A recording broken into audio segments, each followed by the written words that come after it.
Donc pour cette suite, donc on va pas faire d'animation, on va essayer nous-mêmes de regarder donc les points qui sont placés et essayer de déterminer la limite de cette suite. Vous pouvez essayer vous-même de déterminer cette limite et après regarder la suite de la vidéo. Donc pour déterminer la limite de la suite, on va considérer les différents points. Donc prenons par exemple, on prend le premier point, et prenons par exemple ce point-là, celui-là, qui est là, donc je vais marquer en couleur. Donc pour ce point, on voit que la valeur de B, donc la valeur de l'ordonnée, elle est à peu près là.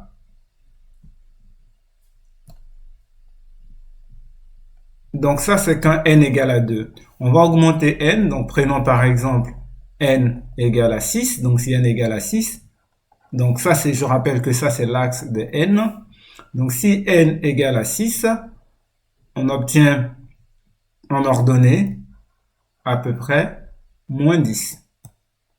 Donc qu'est-ce qu'on va faire? On va augmenter encore le n, on était à n égale à 6, passons maintenant à n égale à 13, donc si on passe n égale à 13, on tombe sur ce point. On regarde l'ordonnée. On passe entre à peu près, on va dire, à moins 42. Donc, on va passer à peu près à moins 42.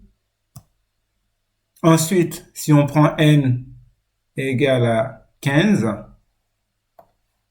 on passe à ce point et qui nous donne environ, on va dire, 54.